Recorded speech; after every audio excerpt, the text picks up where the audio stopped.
Hi, everyone. It's Ryan Fowler with Jordan and Tim here. Inner Game Group episode 25, Inner Masculine Live. And we have a great show today. We're going to talk about something that's often misunderstood. Excuse me. Had some soda. Discipline. You should discipline yourself more. And actually, we have a really good clip. This guy, I didn't like him at first, but I started liking him more and more. Actually, well, I didn't hate him, but the more I listen to him, the more I like him. Discipline is emotion. Actually, it's emotion and a belief. And as he's talking, you're going to see what I'm talking about. So it's a very misunderstood topic. What discipline is, how to get it, how to get more of it. So we're going to dive into that today. And I actually am going to bring up something from James Clear, the writer of Atomic Habits. It sold 15 million copies. He goes into the neuroscience of identity and how that ties into our behaviors and habits and all of that. So we're going to put these together. We're going to kind of analyze. This is a bit of a longer clip, but we'll probably play about half of it. But first, Inner Game Group, Tim and Jordan, introduce yourselves. Hello, I'm Tim Costello with Tim. Clear that. Who is that? Where's that echo coming from? Holy cow, Tim. Where's that echo? Okay, it's gone now. We're good. Oh, good. Is it me? I don't know. No. It's gone now. It's gone now? Okay. Yep. This is Tim Costello with clearthattrauma.com. And what I do is what we're talking about week in and week out, helping you reduce your limiting beliefs, straighten out your emotional foundation, so that you can achieve discipline and resolve like we're going to talk about today. All right. I'm Jordan Kurtz. Go follow me. Show me some love on Twitter at George J. Kurtz Hypnosis. Trying to build out the Twitter. Trying to give all the people good, solid hypnosis information about the subconscious mind, about hypnosis, about hypnotherapy, about we're trying to change the way people think about these mental health issues. So go show me some love. It's free. Follow me on Twitter. That really helps me out. Helps get the word out to more and more people as possible. All right. And I am Ryan Fowler, innermasculine.com. And you can see the print right below my handsome face is innermasculine.com/free-ebook. I have an ebook. It's a 1-hour read. It will show you the fundamentals of how our subconscious mind works and why it keeps many of us stuck. So if you want to understand more, and by the way, I got some really good stuff coming down the pipeline for you guys for free, but you can see this here. Just go innermasculine.com/free-ebook, pop in your email, you get this, and look at all the stuff we cover here. This is no fluff. This is just, it's about 30 pages, no fluff, just all good stuff. What is subconscious trauma? What are subconscious beliefs? How does our subconscious affect us now? What's anxiety, procrastination, all that? What's really going on? What fundamentally is going on with all of this? It's going to explain it to you. You're going to understand some things that even some professionals don't understand. They should, but they don't. So if a professional who doesn't understand this, refer them to, and they can read the ebook, then they'll know. Anyways, let's dive into this. So this is an awesome clip. This is actually going to touch on several core principles. And I'll tell you from my experience, about 11 years ago, Spark 55, welcome to the show. I see you, my man. About 11 years ago, I found a form of self-hypnosis that dramatically and drastically increased my quality of life, changed my life forever, and unintentionally, not even meaning to, within about 2 years, double my income. My productivity went way up. Later on, I actually tried to increase it later on. It took about 2 years, double it again. So there was a lot of discipline involved with that, but I wasn't even trying to get more discipline. I was just trying to feel better. But I automatically became more productive.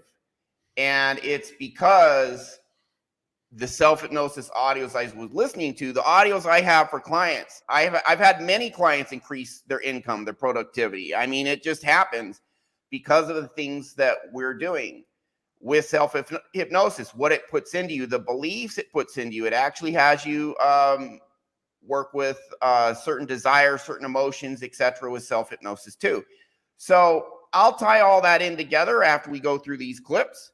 But this is some really dynamite stuff. And this guy, he says some very interesting things. Now, this gentleman, Dr. K, I'm not sure of his full name. I've heard it before. I couldn't find it on his website. But he is a psychiatrist who is a former monk. And he's into Far Eastern practices, meditation, yoga, all of that, which is, it's all cool stuff. It's all useful. And he melds that into modern medicine. So he has a very interesting take on things, but I think he has a lot of good things to say as well. So we will start diving into this. Tim or Jordan, do you have anything to say before we dive into this clip and start watching this about discipline or anything else? No, I watched it. It's really good. Let's just jump in. Jordan, unless you got something. Okay, so I'll give a short preface. Sounds good. Yeah, Go ahead. I was muted. Okay, yeah, no problem. I forgot my mic was muted. I'm going to give a short preface. There are some guys who think suppressing your emotions is a good thing. Now, we've already done Gabor Mate clips where suppressed emotion, it's scientific fact. Suppressing emotion causes disease later in life. Cancer, heart disease, just whatever, other stuff, all sorts of stuff. Number one. But number two, if you suppress negative emotions, guess what? You suppress the positive ones too, which means you're going to be suppressing discipline, which is a positive emotion. So if you want, we're not just red pill here. We're really trying to benefit all of humanity. I'm intermasculine right now. I've launched a platform on school that's going to be for all people, although it'll have a men's section, women's sections, etc. I'm going to have free content coming on. I'm going to have self-hypnosis you can access and use for free to improve your life. So that is coming probably 1-2 weeks, by the way. But, we talk about in the red pill space, alpha males, etc. An alpha male does not suppress his emotions. An alpha male masters them. Or let me put it another way, an emotionally healthy person, a high-performing emotionally healthy person does not suppress their emotions. They master them. You may need to temporarily suppress your emotions while you're doing something. Man, I got all these negative emotions. Okay, put them to the side, get the job done. But you need to deal with them. And you need to master them at some point. And this is part of that. Because if you don't, you're turning off the good emotions that move you forward, help you be productive, and the negative emotions. And, some of our negative emotions, we call them negative, but some of our anxiety is actually warning of real threats we should pay attention to. So developing this connection to your emotions, understanding what they mean, and then being able to harness them and use them for your optimal benefit, that's the way to go. And that's what this guy is talking about. So let's go ahead and dive in. It's good stuff. Here we go. And the answer is actually pretty surprising. That common neuroscience has actually led us astray, and we don't really understand what emotion is. So what's happened in neuroscience is we've figured out that there are emotional structures in the brain. And it's kind of common knowledge now that if you look at things like the amygdala and limbic system, you have these centers of the brain, these anatomical structures where emotion exists, like fear and anxiety and things like that. We have all these brain scans that show that these are the emotional centers of the brain. But this is actually a huge misconception. So we have a anxiety center, and that's absolutely in the amygdala. We have a fear center, and that's absolutely in the amygdala. But what about the positive emotions? Where is the humor center of the brain? Where is the joy center of the brain? Where is the love center of the brain? And this is where we really have to get out into the specifics of the neuroscience, but we've actually all been led astray because negative emotions are localized to anatomical structures. But as we move into the positive emotions, people are kind of confused about where they are, right? You can go to a psychotherapist and they can teach you how to be less anxious. We're really good at working on that. But can you go to a psychotherapist to be more funny? Can you go to a psychotherapist to actually learn joy? And that's not where we actually go, right? And where the No, but we can help you with that. traditions that we sort of find this knowledge, it's actually in yoga and meditation in places like Zen Buddhism. So if you look at sort of what Zen Buddhists are really good at, they're really great at understanding humor. They actually use humor as a path to enlightenment. And I'd love to share with y'all a story that kind of exemplifies. Okay, his story is dumb. It's about a cat in a bucket. So the video clip's in the description. You can listen to that later. Not even and then everyone's able to meditate. So over time, the master teaches this lesson and says, okay, before we start to meditate, the most important thing to do is to put the bucket on the cat. Yeah, I see still the story. It's listen to it on your own time. Can I help my patients be more disciplined? I actually went to an ancient yogic text. It's one of the Upanishads that sort of blew my mind as I tried to understand where in the mind discipline comes from. So I'm going to share that with y'all now. So let's start with one basic observation that the yogis made. The first observation that they made is that opposites are in the same category, right? So we can say that red and blue, let's say, are opposite colors, but they're both colors. Hot and cold are both within the same category of temperature. Heavy and light are in the same category of weight. And so then when they looked at discipline, they tried to figure out, okay, what is it that causes a lack of discipline? And what they concluded is that doubt or a wavering mind is the opposite of discipline. And so they kind of looked at people and they said, all right, so is doubt only an emotion, or is it more than that? What do you guys think? Well, I think that, so we're going to get deeper into this, but the key is that doubt is caused by some type of subconscious program that's bad running in your subconscious 24/7 that causes something. And it could be based on the 5 that we'll talk about later. But doubt itself may not be an emotion, but it certainly is a belief based upon some bad subconscious program. I think it is an emotion. And what I teach over and over and over again, the subconscious beliefs or the subconscious programs that affect our behavior and that are hard to ignore as much as we try, are beliefs tied to feelings. Yep. Doubt is a belief. Doubt is a belief, I cannot do it. And if you think about it, when you are doubting things, you're actually feeling like, man, I don't think I can do this. I think it's a feeling and a belief. But sorry, keep going. It's all right. It's all good. That's why I said that, you know, I doubt I can do it. Why would you doubt you can do it? You're either lacking some information, which is easily achievable, or you're lacking some emotional basis of strength and moving forward and discipline and the will to do it. So again, that doubt is, like you said, a belief and plays out as an emotion, because you have some bad subconscious program running that you're not good enough, or you don't belong, or you can't do it, or you don't feel safe in doing that thing. Who knows? Yeah. Now, maybe some of those doubts are good because you still need to keep yourself safe. Go ahead, Jordan. I've been thinking about this, and I think you're right, Tim, that doubt ultimately is that question of, can I do it? Ryan says a lot of the time our subconscious mind is trained to avoid pain and move towards pleasure. And that doubt is that avoiding pain. Yeah. That avoiding pain part. So it makes a lot of sense where if I'm trying to have discipline about something, if that discipline might lead me towards pain, you know, from doubt leading me towards pain, then that makes a lot of sense how those are connected. You know, I don't want to do this thing because I might get hurt. I might be embarrassed. I might mess up. I might learn I'm not good enough. You know, avoiding it. So doubt is that avoiding pain piece. On the money. That's my interpretation. Good thoughts. Now, there is a question here. Development Beast, by the end today, you're absolutely going to know what discipline is, because that's what we're talking about.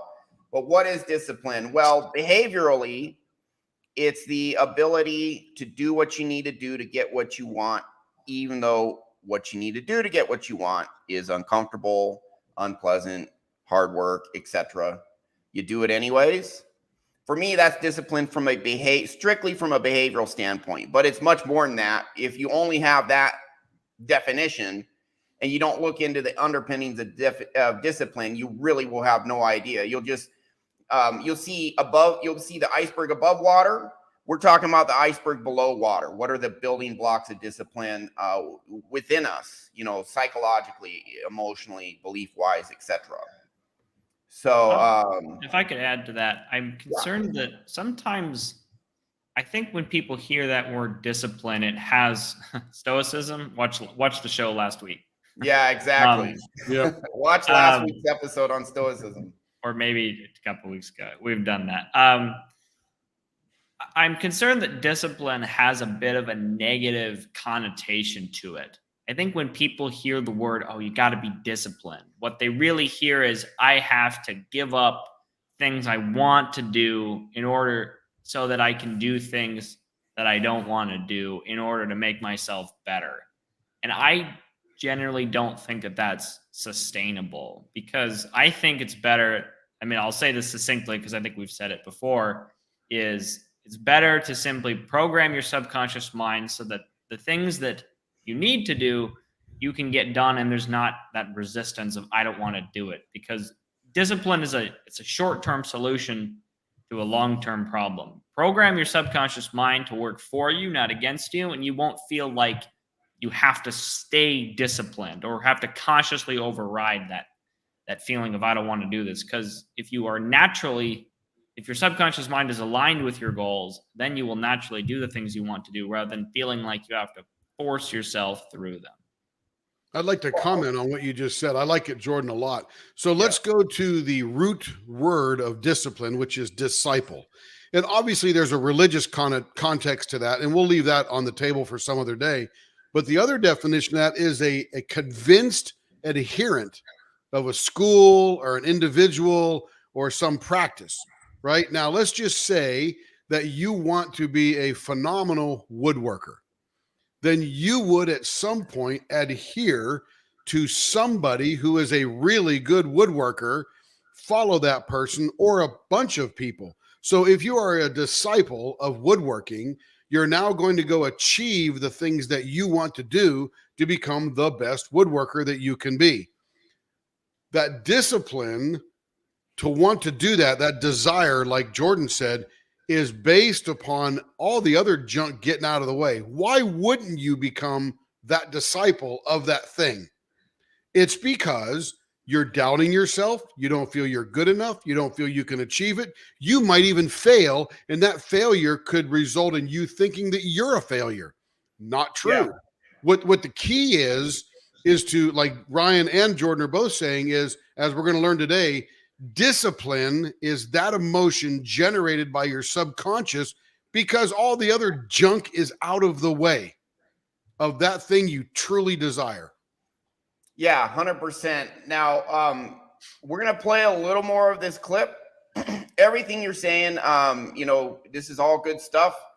A little further into this clip, he's going to talk about another emotion, which is obviously tied to a belief, which is a positive one moving us forward. But I really agree, Tim, doubt is a belief of, hey, maybe I don't deserve this.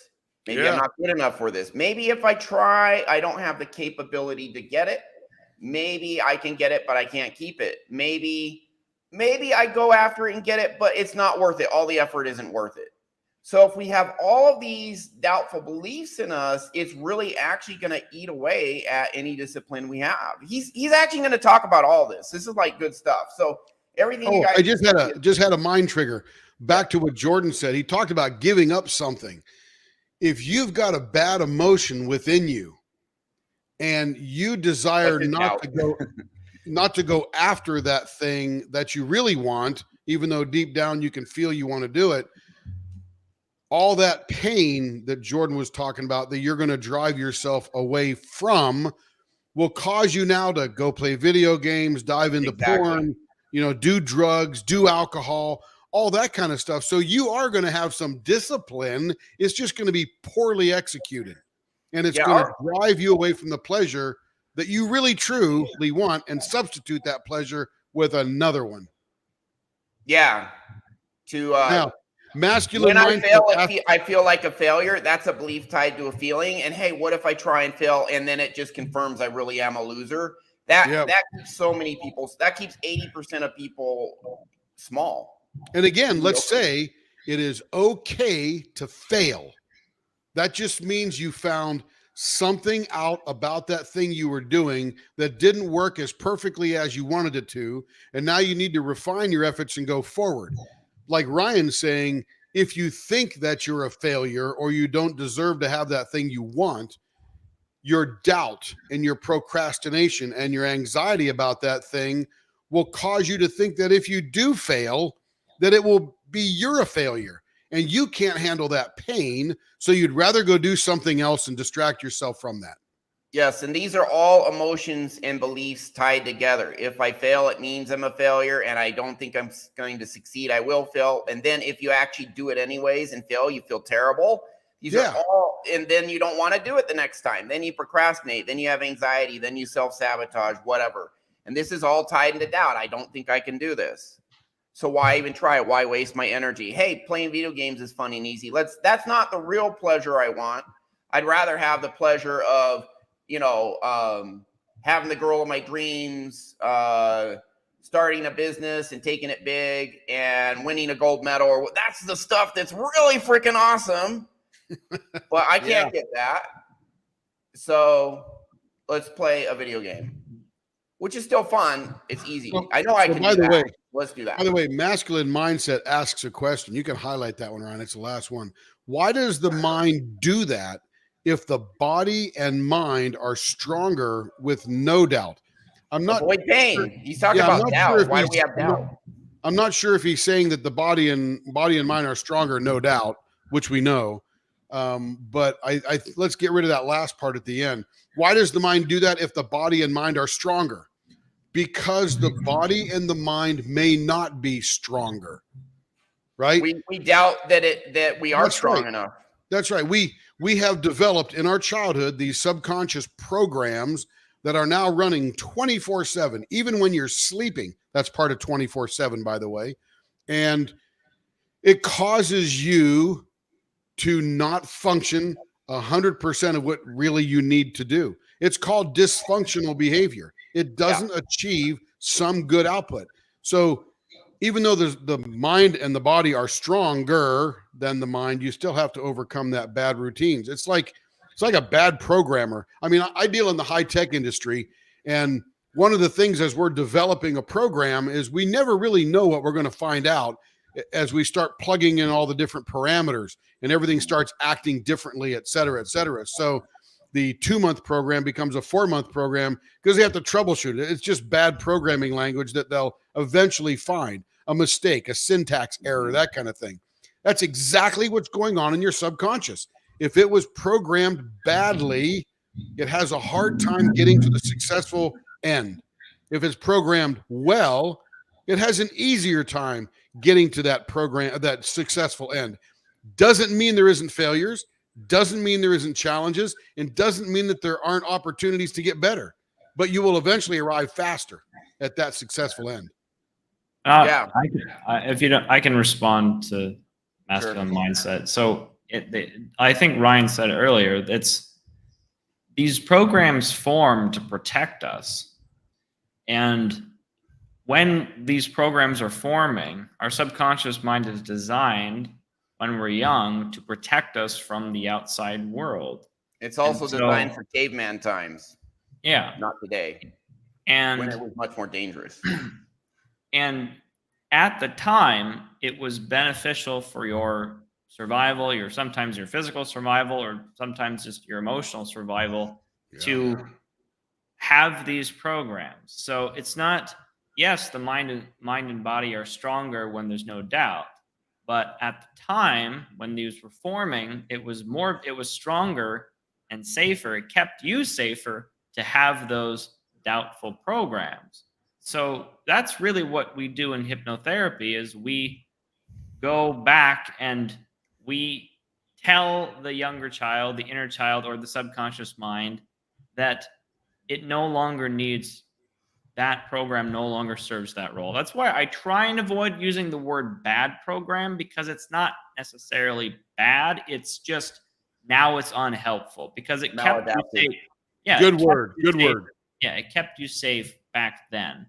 And oftentimes what I have some clients do is thank that part of themselves that kept themselves safe. Rather than being mad at it and being mad at themselves for behaving that way, I say, thank you for keeping me alive in extreme scenarios, for keeping me safe. But now I'm no longer that person. I can protect myself. I can let that go. Now, masculine mindset, Ryan just highlighted this comment here. And get my ebook. If you have questions, you're going to have a lot of these questions answered with my ebook. It's free. And by the way, give me a couple weeks. I'm building a community on school.com, and I'm going to have free self-hypnosis content that's actually going to help you up-level your internal world, help with some of this stuff. Not all my stuff is free because I got to make a living, but I've decided, listen, I got to give you guys stuff for free where you see how powerful this is, and it's going to rock your world. It's going to, now, maybe 20% of you are too shut down to effectively use it, but the other 80% is going to rock your world. And those of you who are shut down, we can actually get around that, you know, with some, that it takes more effort. We can get around that, no problem. Yeah, my so success rate for a session is 95%. So yeah, let me comment on masculine mindset's comment here. I program my own negativity. That's actually not 100% correct. The maladaptive programs, I'm going to change that word based upon what Jordan just said, instead of bad, but maladaptive. It doesn't allow you to succeed as good as you could. That's you did not correct, but you need to know more. Yeah. Right. You didn't program that yourself, but you probably fortified it throughout your life because those programs are running in your subconscious. Those were developed likely before you had a conscious notion that they were developing. 0 to 7 years old is when most of your maladaptive programming happened. About 75% of all subconscious programs in by age 8. Yeah. Yeah. So you didn't do it, masculine mindset. You're just living through it. The key now is to get back into your subconscious, strip out that maladaptive program, and reprogram that subconscious routine to serve you. Yeah. And listen, Jordan has done this. Tim, I helped your wife with this. I've done it for myself. I used to, again, I'm not a medical professional. I'm just telling you my experience. I used to have manic. Tim knew me when I had manic depression, would sleep until noon. He comes in because he worked with me and he's like, why is Ryan sleeping until noon? I never actually asked that because he was the boss. Yeah, I was the boss, terrified to get on the roof to get the swamp cooler set up. All these things. I had general anxiety disorder, manic depression, complex PTSD, all this stuff. Went to on and off to 15 years of therapy, 100 sessions. I had internalized rage. I had a lot of that. I still have a little at my camera sometimes, but that's an inside joke, but it's kind of true. Really 95% of, I mean, anyways, yeah, it's not an issue now, but I found self-hypnosis and okay, the therapy, the 100 sessions over 15 years fixed about 60% of my depression. Didn't touch my anxiety at all. 15 years of therapy did not help my anxiety at all. Maybe fixed 20% of my rage. All this other stuff didn't fix it. I did 2 months of self-hypnosis, and honestly, I kind of half-assed it, but I did do about 40 audios in 2 months, and 100% cured my depression. The 40%, the last few years of therapy didn't do anything. Cured it all. All the depression gone in 2 months. All the rage gone in 2 months. Anxiety took me about 2 years to figure it out because the program did not teach me how to resolve anxiety. Once I figured that out, my anxiety all went away. And like I said, my income doubled again. Now I'm just living my best life, dating, everything's taken off, so now I help others. And Jordan has experienced that. Tim, what happened is, Tim, you hadn't seen me in several years. And then you were in my neck of the woods in Texas. We had dinner and you tell me what was the difference you noticed between me. You knew me before when I had my trauma. You had not been there when I fixed my trauma. And now we're having dinner several years later, just like 5 years ago, whatever. What did you notice? What was the difference in my energy after having fixed my core with self-hypnosis? Yeah, it was July of 2019. And we went to that fabulous steakhouse. Three Forks Steakhouse. It's not just prime, it's best prime steakhouse. So that place is off the hook. So besides my love of the steak, I've always loved Ryan Fowler. I always knew his intellectual prowess. I understood a lot of things, that the value that he had in the world. Didn't realize all the other stuff that he was struggling with, although I could see it. I just didn't understand it. I told you somewhat about my childhood when you knew me. Absolutely. Back then, it's like throwing pearls before swine. I had no idea what it meant. Yeah. I didn't know how to sort of catalog it and put it together. But anyway, so Ryan, we have this steak dinner, and this is a totally different guy. I'm thinking, You're like, what is happened? this a doppelganger? No, I mean, because I hadn't seen you for probably what, 7 years, maybe? Yeah. Something like that. I mean, we had talked and chatted back and forth, but you got to see someone in person. So we're sitting there having steak, and I'm walking and we're talking. I'm going, what is going on? And he started telling me about this narcissistic abuse recovery program that he went through. I immediately bought it that night because bought it that night? I didn't know that. Night. I went home to my hotel. I was staying in Dallas working for Amazon. Went home to my hotel, spent $300 and bought that program quick. And I said, I got to figure this out. So I started listening to it. I'm going, oh man, my wife needs this. She didn't do a lot of it, but eventually I know she needed it. And I said, Ryan, I don't know what you're doing, but I want to do it.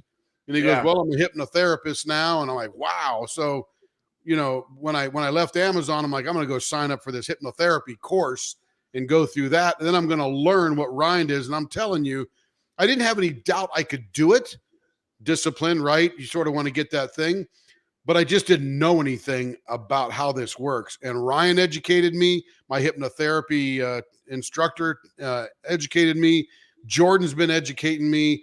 Everybody that's been through it. I saw my wife go through it with Ryan. So I'm telling you. And her testimonial is on my website. Yep. My wife is what was your wife like before the therapy and after? Like how much would something wreck her day, get her anxious? Well, so my wife is business oriented. She has a lot of drive. She's very generous. She wants to work hard, all that kind of stuff. And we've been married 40 years now next month. So I've always loved her, but always put up with whatever, you know, came along from her parents, which again were a narcissist and a codependent. But through all that, she changed overnight. I came back from Germany and let me just say this. She had gotten into every multi-level marketing home party thing that you could imagine from day one. I swear 6 weeks after we were married, she was signed up as a Tupperware dealer, right? That long ago, 40 years ago. And she would get everything. She would buy the kit, get the paperwork, get all organized, and then stop. It literally would go nowhere. So, and she's done them all. Pampered Chef, and I can't even remember all the names, but it's been at least 25 of them over 40 years. And that's all doubt and maladaptive programs. Yeah. Preventing her from having the discipline to move forward. That's correct. So Ryan had the discipline to move forward now. Yeah. Ryan had a session with her, with her. Ryan had a session with her last September when I was in Germany. And when I got home, I found a different person. Literally, I couldn't believe the now motivation she had, the beginning discipline, that kind of stuff.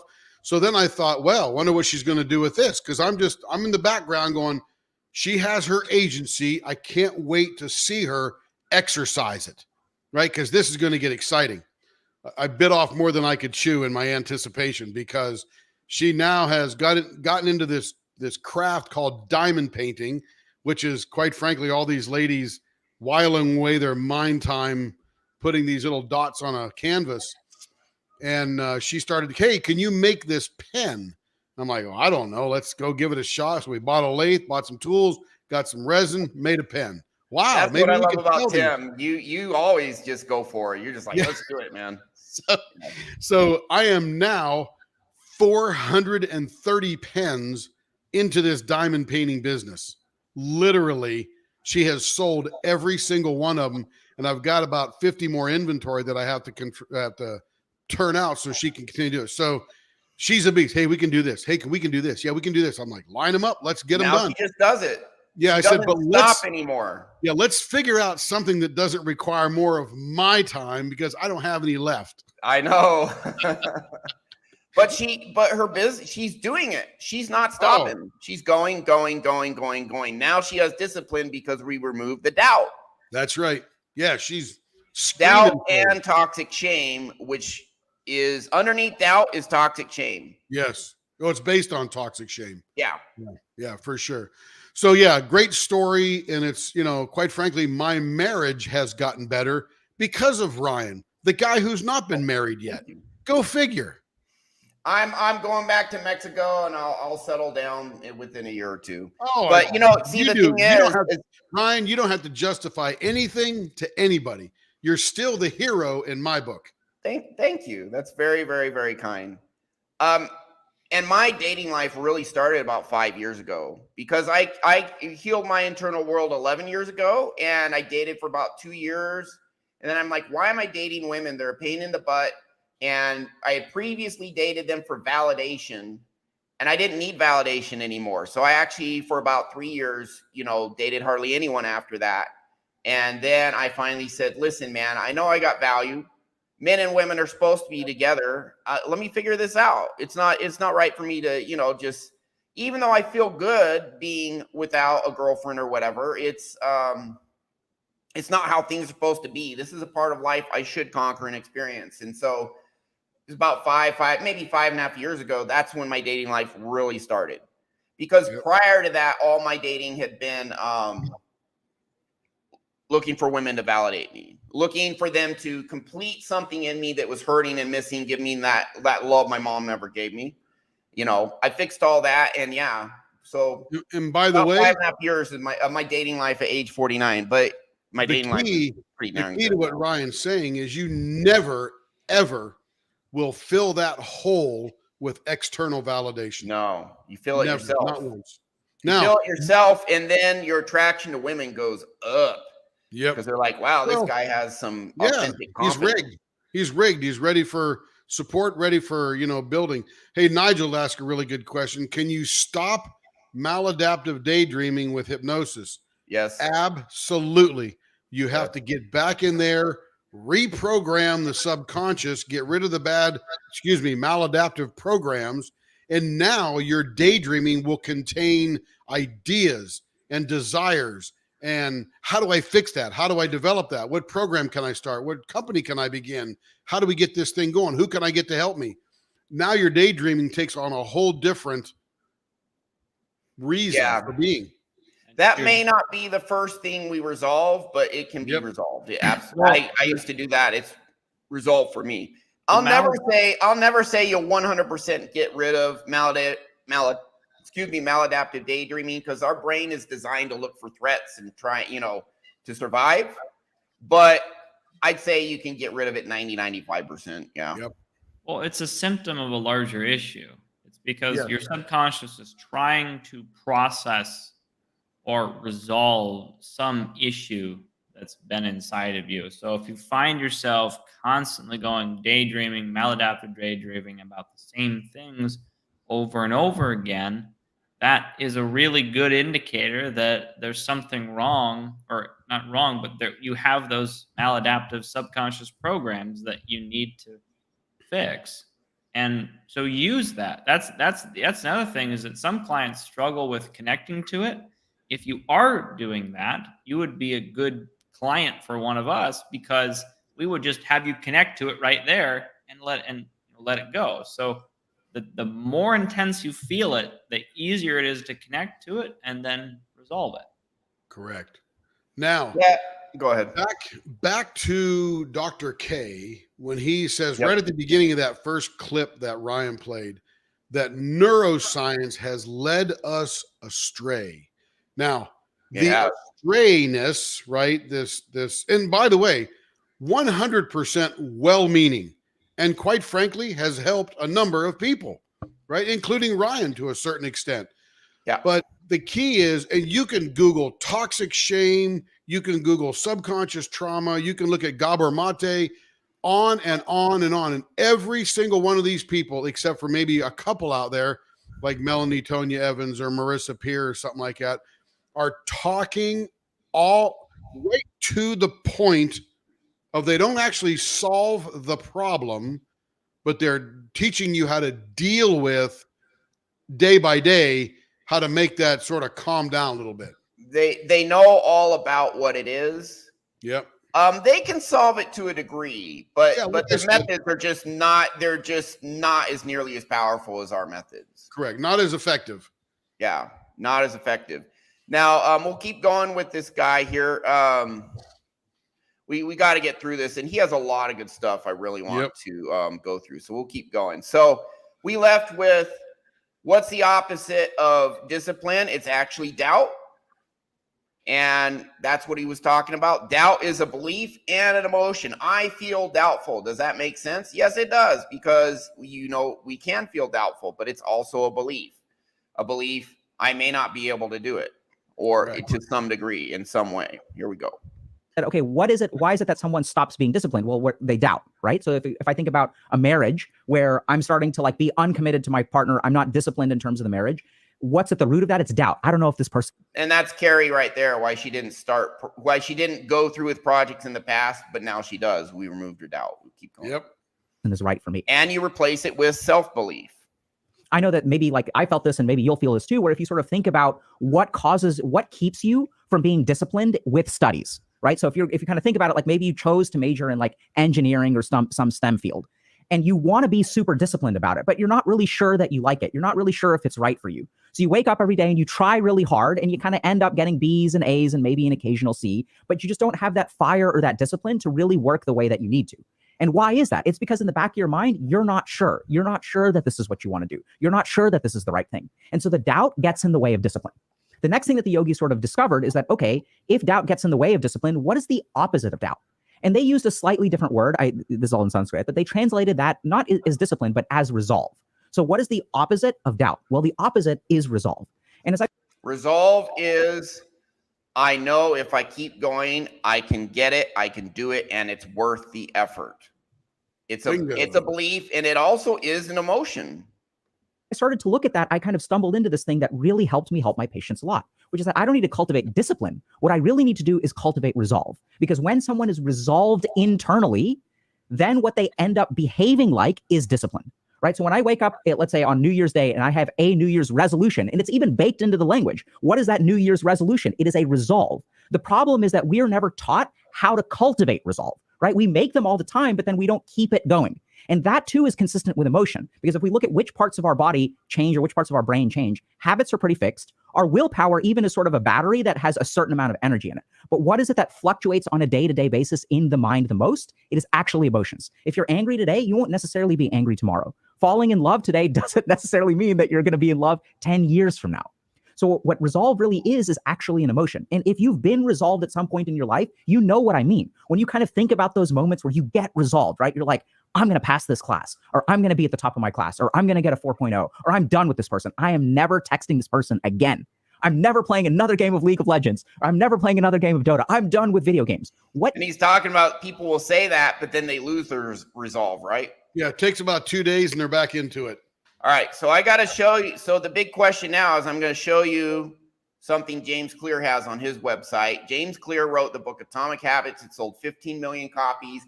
He doesn't show you all the research behind it. He just gives you the facts. But there's a ton of research behind his book.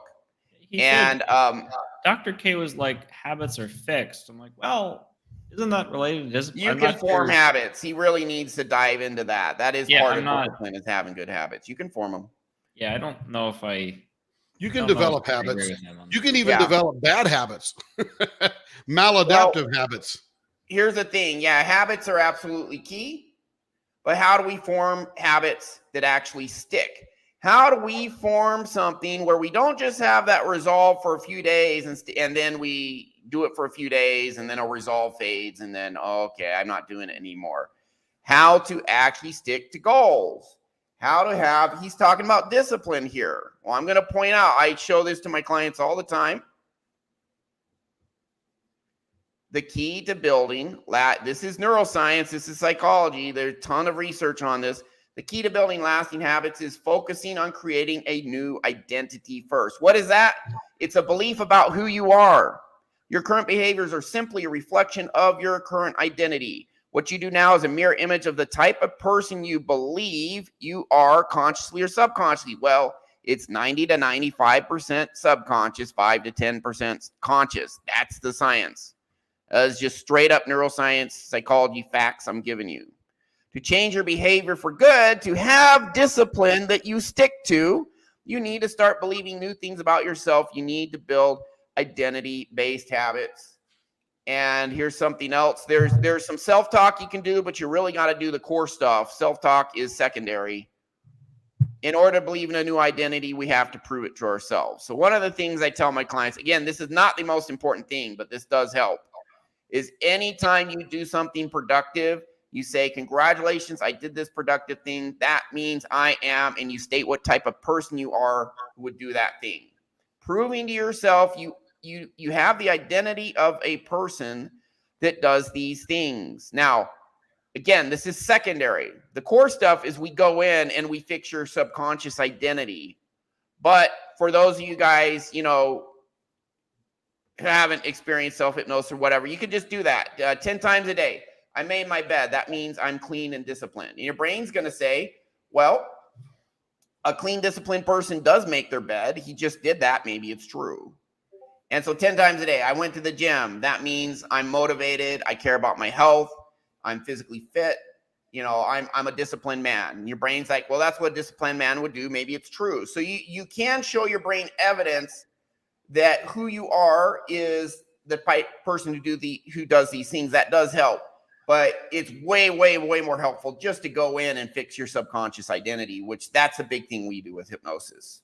Again, so the reason it's, if I can add to that, the reason it's secondary, the reason why it's secondary is because if you try and say, if you can't override what's already there. So if you don't think you're good enough and you try and do activities which show that you're good enough, your brain just isn't going to buy it. Right. Yeah, you need evidence. You prove it to yourself. Yeah. You don't just say I'm awesome, because if your brain doesn't believe it, your brain's gonna be like, eh. Right. You can reinforce what's already there, but you can't override it consciously. You can do that in that's what we do in hypnosis, is we change what's there, but you can't consciously override something. That's why. So Ryan said showing yourself evidence can help to a point, but it's way more effective to go in and fix the core. Yeah, I would agree with Jordan that you cannot consciously, effectively overwhelm the subconscious. You can deal with it for a while. You can put some things aside. You can develop a habit now and again, but likely over the long term, it will not be effective. You're just going to fall back into that maladaptive subconscious programming that's there. And by the way, Carrie and her Leopard Leatherworks is here. That's Carrie. Hi, everyone. Carrie, we were talking about you, but it was good things. That's right. We're talking about how you launched your business after we, fixed self-doubt. All right. So, Carrie, great lady. So, so core identity, core beliefs is actually what's going to lead to the resolve. We'll keep going. Oops. Come on. Click. There we go. Is that, right? That's a resolve. It's actually an emotional kind of thing. And this is what's really interesting. It's an emotion tied to a belief. That's it. Once I sort of And that makes it a subconscious program. stumbled on this through yoga, I started to wonder, well, hold on a second. Is resolve actually an emotion? And I went back to actually more recent and sophisticated neuroscience.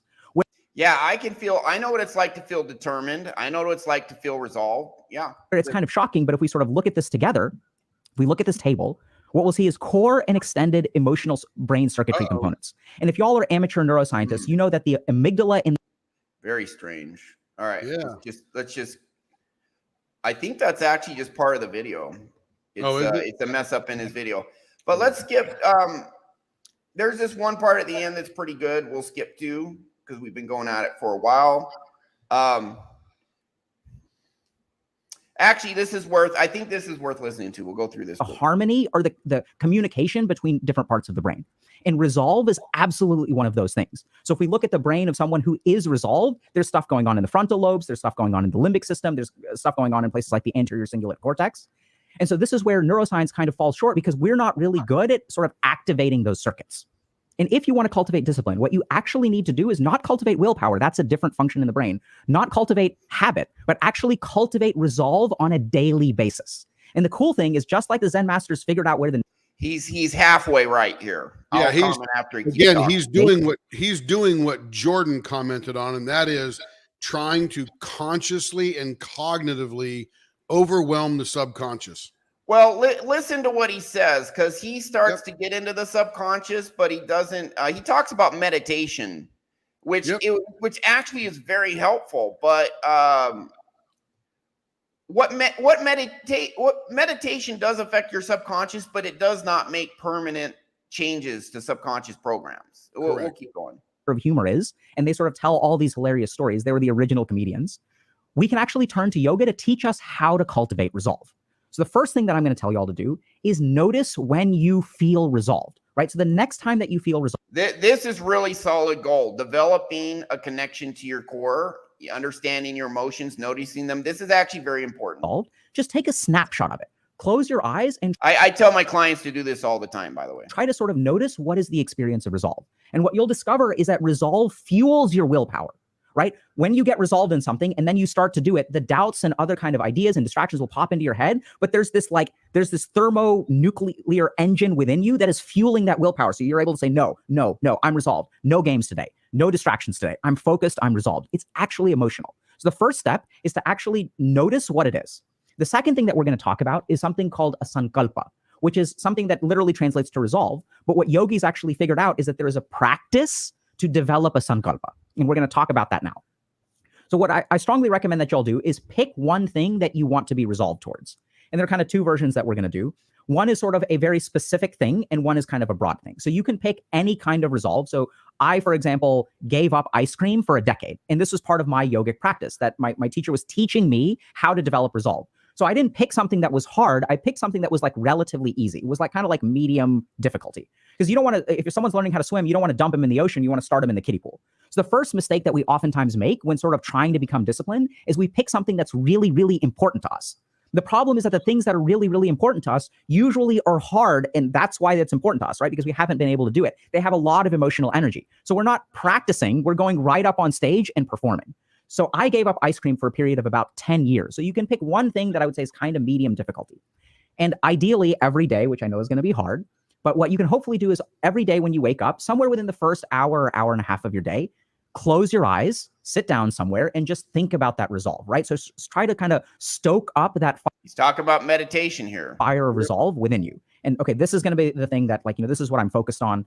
I'm going to give up ice cream. That's what I did. So I think it's fine to pick some kind of food or something that's not like too hard to resist, right? Because we don't want to rely on a ton of willpower for our success. We want to focus on the consistency of the resolve and spend about 5 to 10 minutes in the morning just focusing on that resolve, and try to feel whatever that internal emotional state is that you kind of took a snapshot of in step one. Try to feel that coming up again. Let yourself kind of open yourself to it. Hard to describe. It's kind of weird. Like, you just have to practice and you'll figure out what I mean. And sort of start to stoke that resolve. Okay, so like, no ice cream today. I can do this. I feel good about it. Like, this is going to help me in my long-term goal. So sort of think through that resolve and just give that resolve a calm space in your mind. That will cause the resolve to kind of grow. The second kind of resolve that you can do is something that's a little bit more global and something that's a little bit more emotional. Okay, so I'll skip forward to the end now. You kind of have an idea of what he's what angle he's taking. Yeah, go for it. This is, and I don't want to straw man him here. So if it sounds like I am, like, call me out. He's talking about we go all the way to the core. He's talking about medium depth. He's neither surface nor deep down. But yeah, go ahead. What I have the same issue with him that I have with Alcoholics Anonymous. That if you just keep saying I am not this, the brain doesn't really understand not. So it's like trying to focus on not doing something. I don't know if that's really the best way of avoiding doing something. Well, that's not what he's doing.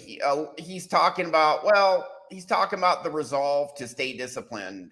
I'm going to stay. I just don't. So he's actually focusing on resolve, but you're right. He's saying don't eat ice cream for a decade. Yeah, right. And that's why it's not quite the same thing as the Alcoholics Anonymous thing. Yeah, because I'm an alcoholic, and that's terrible. Right. Don't call yourself an alcoholic. That's going to keep you an alcoholic. It's a little too close to that for I wouldn't advise my clients necessarily do that. It's a little too close to that whole I am not this, I am not this. And he's trying to understand this is how you build resolve because you're confident in not wanting to do this thing. So I guess it has to be something that you actually want to stop. Yeah, I would focus more on, hey, I'm going to eat healthy. I would rather be something than not be something. Right. Yeah, and it's actually more important to eat a lot of healthy food and limit the amount of unhealthy food than to just not eat ice cream for a decade.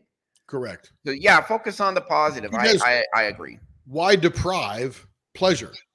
If you truly enjoy ice cream, have it once in a while. Just don't eat a half a gallon every time you eat one. Yeah, you can say I'm going to eat ice cream once a year. Yeah. Okay. Or once a day, or whatever. Yeah, to be fair that I'm not straw manning him, he would say something like, well, the point is to feel the emotion of resolve so that you can call back to that when you need it later. And which I get.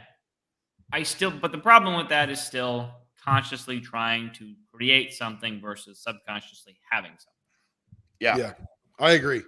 Now, what I'll say is what I'm a fan of is, we make core changes in people, but for me, someone does a session with me, I give them 3 self-hypnosis audios, and I have a program with 12 self-hypnosis audios where I actually teach you how to put your own suggestions in hypnosis. I do, all my program, I'll put a link to it. I mean, once you guys get on school.com, or if you get my ebook, it talks about all this, you can get it from there.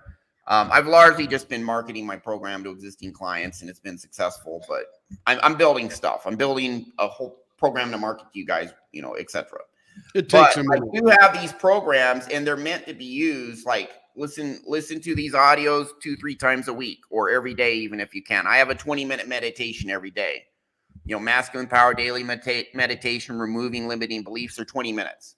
Listen to them every day. So I am a fan of like daily mindfulness practice, and we are actually going into your subconscious and putting good stuff in your subconscious. Meditation does that, but meditation doesn't really immediately go down to the core stuff and fix that. It's kind of like medium depth. It is, I think we should do it. It is important. I tell my clients to do it.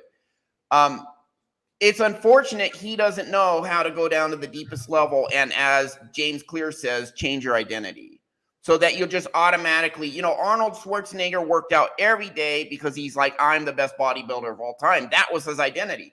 What does the best bodybuilder of all time do? Work out every day. And he loved it. Despite the physical pain, he's like, I love the pump. You can watch, Pumping Iron, which a lot of the comments in that movie, he kind of exaggerated intentionally.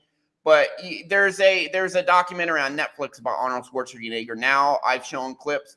Arnold Schwarzenegger talking to the skinny guy. The skinny guy's like, why do you work out? And he's like, I love being big and strong.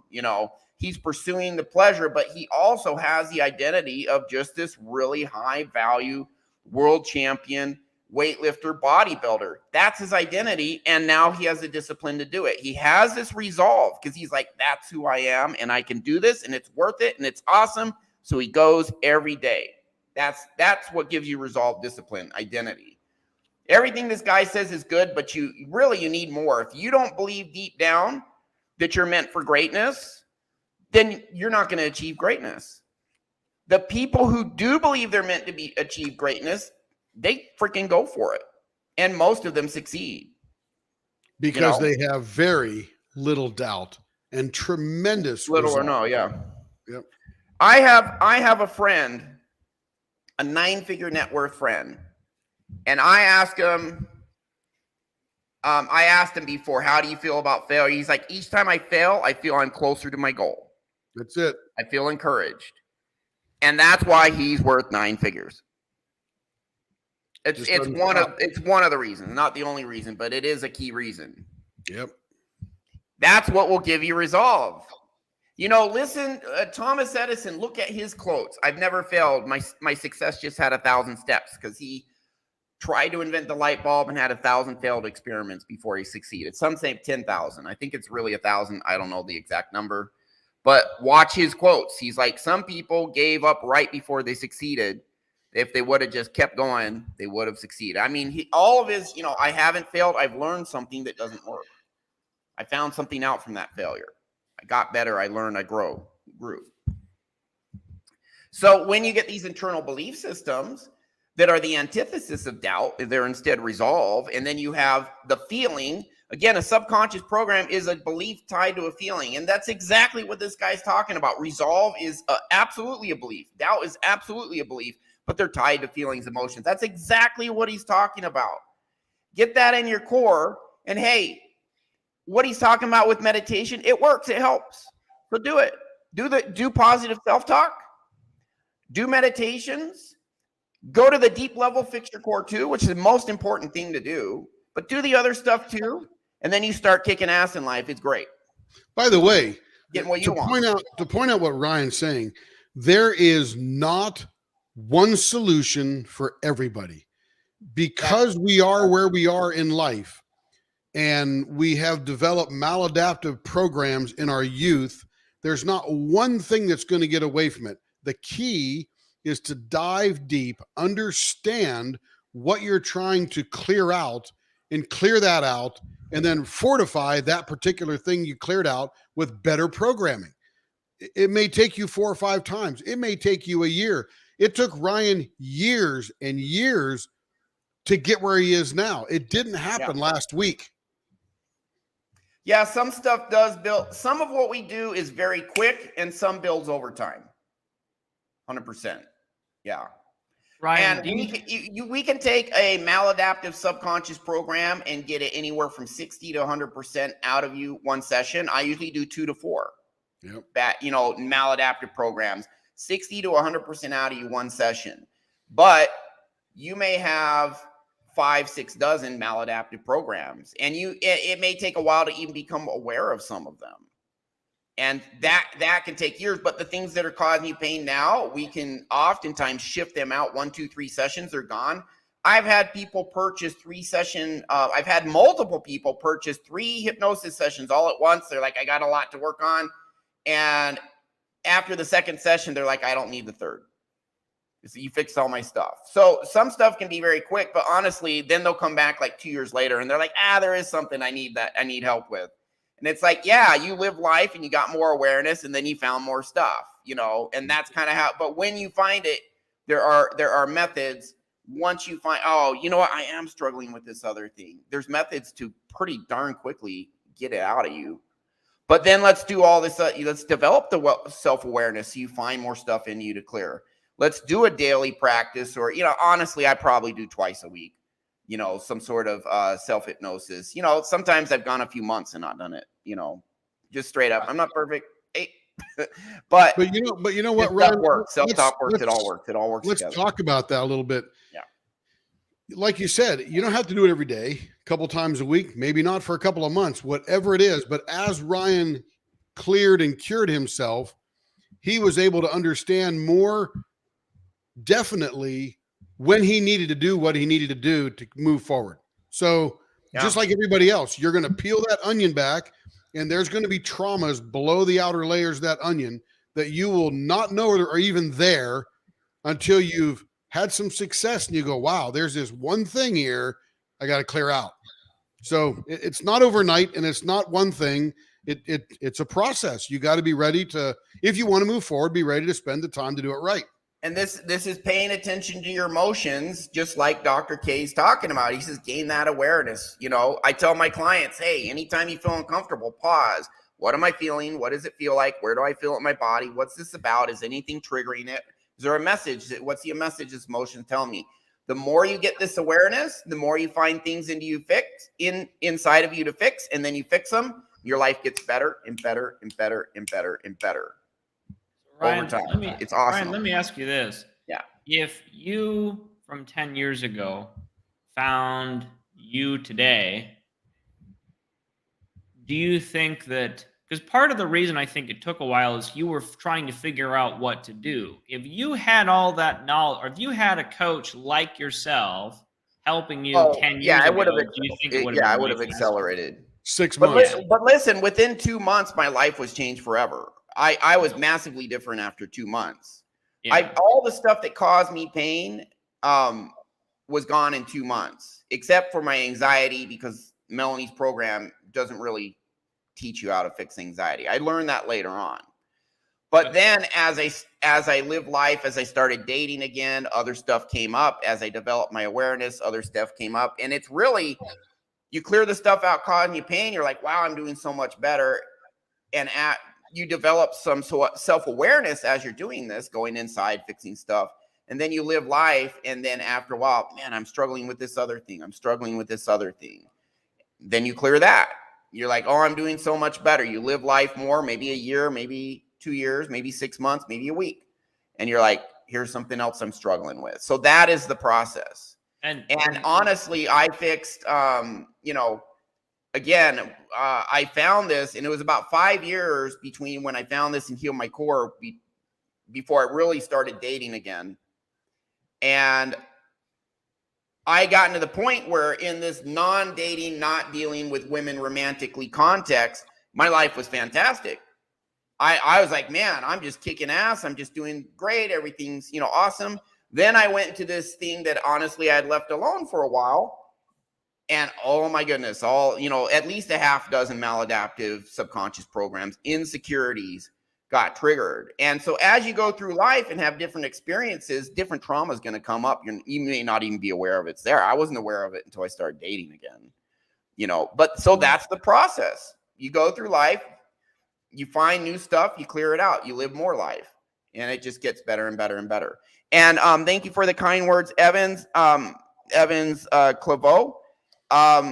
If whoever he's doing hypnosis with works, awesome. If it doesn't, not all hypnotists are created equal. So if it helps him, great. If it doesn't, he can come to me or someone I'll recommend. Paul Apex Mindset is ex-military, so he might be able to help him too, but I've helped ex-military. So I just don't know how good the hypnosis practitioner is. If he's great, then awesome. If not, I mean, and just someone better. The icing on the cake of what Ryan's saying about that is that I had a client who, and again, every single one of us here on this podcast look up to Marissa Peer. She's a master at what she does, etc. And I had a client who said, "Are you sure you can hypnotize me?" And I said, "I've not been able to not hypnotize anybody yet." And he said, "Okay, but I spent a lot of money and even had a couple of Marissa Peer graduates couldn't hypnotize him." And I said, "I understand, not a problem. I don't poo-poo anybody out there. I'm just saying, just like Ryan said, not all hypnotists are created equal. Not all of them have the same set of tools or practice in their toolbox. So it is clear and wonderful if it happens. Great for your partner there to your buddy to get over his post-traumatic. But if it doesn't work, then come see one of us." Yeah, and our techniques actually work without hypnosis. They actually do. They can be powerful without hypnosis, but they work better with. And hypnosis is kind of like saying I'm painting with oils. It's like CBT's like I'm painting with watercolors. Okay, hypnosis and paint. Well, what are you painting? You can paint anything. So just because someone says they do hypnosis, it's such a broad term. Yeah. The type of hypnosis you can do really, really, really matters. The skill of the practitioner, etc. Yeah, it really does matter quite a bit. So you can get a total crap hypnotist who won't help you at all. I had a guy come to me and he's like, I did 8 sessions with this other guy. It temporarily helped me, but really in the long run, it didn't do anything, period. Does 1 session with me. He's like, holy shit, I'm forever changed. So it just really depends on what you're doing and this, skill, etc. And the principles that hypnotist uses, we kind of use that. We believe that you have to feel it to clear it. And in order to connect with it, and just the nature that the subconscious mind can be reprogrammed. Like some hypnotists don't even understand that that's really what these tools are designed to work on. And so if you don't even have that fundamental background, that was one of the things when I was first starting to learn this process, I would come to Ryan and I'd be like, okay, I'm just doing this and this and this, but I didn't really understand why I would use regression to cause or Gestalt or something like. I didn't really understand why. You knew you knew the technique, but you didn't understand why. And I think that's what the brilliant thing that Ryan figured out is how you use I don't think Ryan didn't invent Gestalt or regression to cause, but he understood. What Ryan figured out was how do you use these tools together in order to tackle very specific subconscious programs. He figured that out, the link, and that's the reason why a lot of hypnotists might struggle is because they don't quite understand the tools that they actually have and how to use them. They certainly know how to hypnotize you. Yeah. For sure. And they may focus on behaviors more, where the real important thing is go to these deep core traumas, deep core beliefs about who you are. And that's the most important thing to work on. It's not the only thing we work on, but it's the most important. And most hypnotists don't even do that. They don't even go to the core. Marissa Peer does. Good. Yep. And she's awesome. So does by the way, Evans. Yeah. By the way, Evans, we are not poo-pooing on anything that he has done, because it's all better to recognize and at least start getting help. Because if that help doesn't work, you go to the next mechanic. If that mechanic can't solve your issue, you go to the next mechanic. But there will be a process. And I'm glad that he's getting help, because all that PTSD is triggered likely from that subconscious trauma developed. It's tied to core identity, toxic shame, 100%, as well as feeling unsafe. But the hypnotist may be amazing. So Absolutely. If so, great. We hope so. We hope If so. not, keep going. Yeah. Yep. Okay, we'll finish this out. We do want to play like the last couple minutes of this, but I think there's been a lot of good stuff. Listen, this guy understands a lot of stuff. I mean, he's a good guy all in all. We have some tools he doesn't, but he has a lot of good tools, and he does help people, you know. Mm-hmm. So and he has a lot of good stuff here. So we'll keep going. Action against negative emotions because my life isn't You're going not anywhere. trying, you're I'm not not sharing the video. Oh, I am. Oh, wait. I know. You are not. I just got to go to here. Boom. There you go. Okay, we'll just play the last little bit here. It's like 2 minutes. Stoke that positive emotion. And so even though we use this numbness as a protection against negative emotions, because my life is Numbing out, video games, porn, all that. That's what he's talking about. And again, earlier, I talked about guys who think they should suppress their emotions. Now he's going to tell you why numbing out, suppressing, pushing it down, why you don't do it. isn't going anywhere. I'm screwing up.